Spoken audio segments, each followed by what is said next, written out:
और उसके बाद पवार साहब स्वयं जाकर प्रधानमंत्री को उनके कार्यालय में मिले। उस बैठक में जो एक लिखित मांग थी सरकार के पास, खास करके कोऑपरेटिव बैंक को लेकर, जो बैंक रेगुलेटरी एक्ट में केंद्र सरकार ने बदलाव किए, जिसके कारण बैंकों के जो कोऑपरेटिव बैंक्स है उनके अधिकार कहीं ना कहीं मर्यादित कर आरबीआई को ज़्यादा उसमें अधिकार दिए गए। उदाहरण के तौर पे कि cooperative bank, urban cooperatives, district cooperatives, उनमें अलग अलग तरह की विसंगति है। आज कोऑपरेटिव बैंक जो राज्यों के कोऑपरेटिव एक्ट है उसके तहत बनाए जाते हैं, लेकिन जो डिपॉजिटर्स है उनके पैसे को सुरक्षित रखा जाए इसलिए आरबीआई उसको रेगुलेट करती है। एक उदाहरण के तौर पे आपको बता दूं कि कोऑपरेटिव बैंक से जब कोई कर्ज लेता है तो महाराष्ट्र के कानून के तहत 2.5% कंपल्सरी शेयर उनको लेना पड़ता है, और जब वो अपने कर्ज की वापसी कर देता है तो उनकी अपेक्षा होती है कि जो अगर किसी ने 10 लाख का कर्ज लिया और 25,000 उसका शेयर कैपिटल है तो उसकी अपेक्षा होती है कि वो शेयर कैपिटल भी उसे वापस मिले। लेकिन नए नियमों से रिजर्व बैंक के परमिशन बिना वो पैसे आप वापस नहीं दे सकते। इस तरह का नए रेगुलेटरी एक्ट में जो बदलाव किया गया उस तरह की कंडीशन उसमें डाली गई। साथ ही साथ आज के कानून में किसी भी तरह का प्रावधान नहीं है कि कोई अपना शेयर दूसरे शेयर होल्डर को नए तरीके से बेच पाए या सरेंडर करे, इसी तरह की प्रोविजन है। लेकिन नए नियमों के तहत कोई भी कोऑपरेटिव बैंक के शेयर्स जो शेयर होल्डर है वो किसी को बेच सकता है, इस तरह का प्रावधान किया गया। इससे पूरी तरह से एक डर है, अगर शेयर बेचने का अधिकार दे दिया गया तो कुछ उद्योजकता, कुछ इंडस्ट्रियलिस्ट सारे शेयर खरीदकर बैंकों पे अपना कब्जा बना सकते हैं। इस तरह की चीजें हैं। इसको लेके प्रधानमंत्री जी से बहुत पहले टेलीफोन पर पवार साहब ने चर्चा की थी। उन्होंने कहा था कि बैठ के इस पर चर्चा करेंगे। प्रधानमंत्री जी की भी व्यस्त कार्यक्रम के कारण और पवार साहब भी दिल्ली नहीं जा पाए, जिसके कारण आज जो ज्ञापन दिया है पवार साहब ने, वो ज्ञापन मैं आप लोगों को दूंगा। इस पे एक काफ़ी विस्तारित चर्चा हुई। और कोऑपरेशन ये स्टेट सब्जेक्ट है और कॉन्स्टिट्यूशनल अमेंडमेंट करके इसको और डेमोक्रेटिक बनाया गया, उनको स्वायत्तता का अधिकार दिया गया। जो नया रेगुलेटरी एक्ट में बदलाव किया गया है, बैंकिंग रेगुलेटरी एक्ट में, जिसके कारण उनकी स्वायत्तता पे एक खतरा है, और ये कंसर्न को लेके लिखित ज्ञापन भी प्रधानमंत्री जी को दिया गया। प्रधानमंत्री जी उस पे लोगों से बात करके कैसे रास्ता निकाला जा सकता है, निश्चित रूप से वे आगे उस पर चर्चा करेंगे। आप लोग की जानकारी के लिए बता दूं कि इसी विषय पे जब यहाँ राष्ट्रवादी कांग्रेस पार्टी के मंत्रियों की बैठक हुई थी, तब हमने भी गहन चर्चा की थी सारी चीज़ों पे।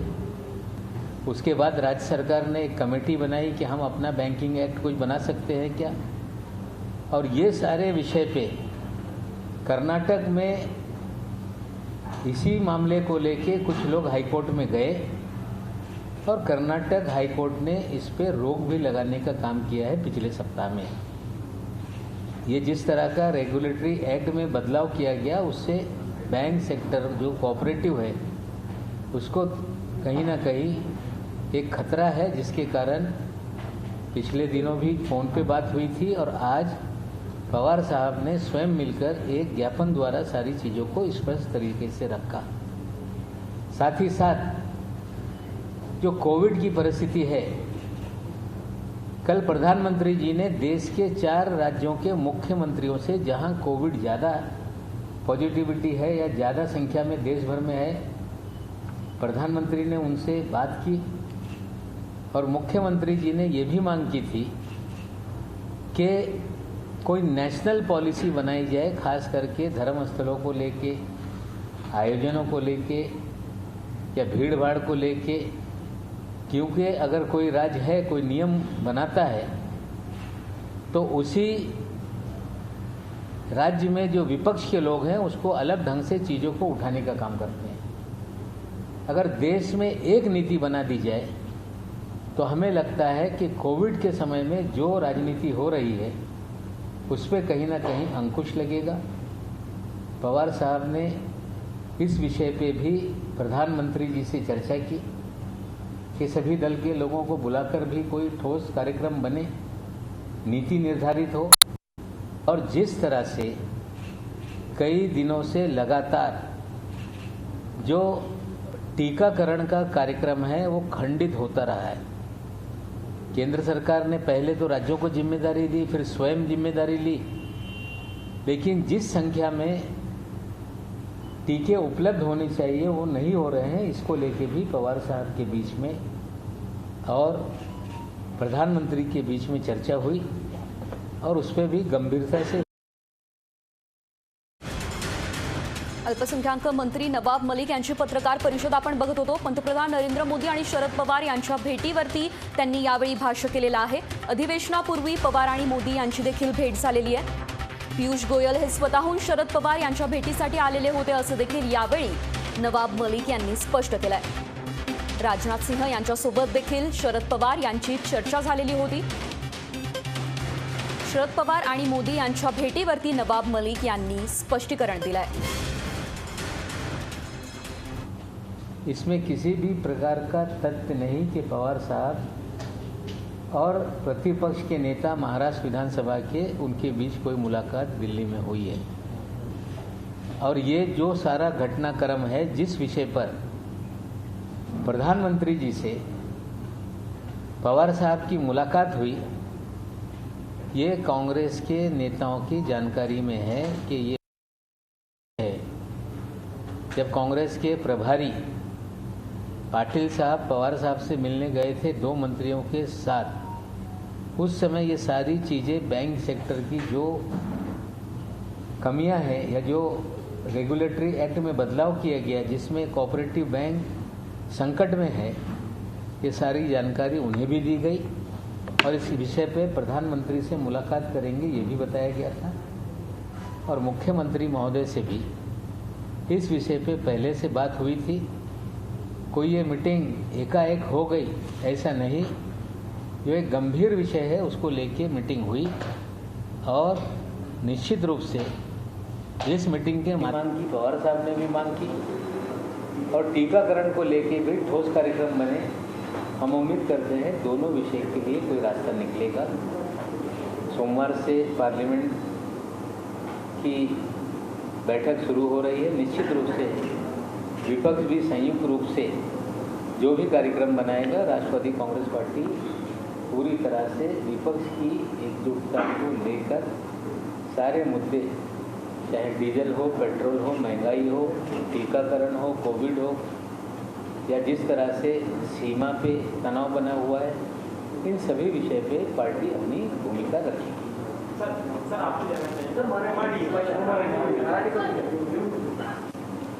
मराठी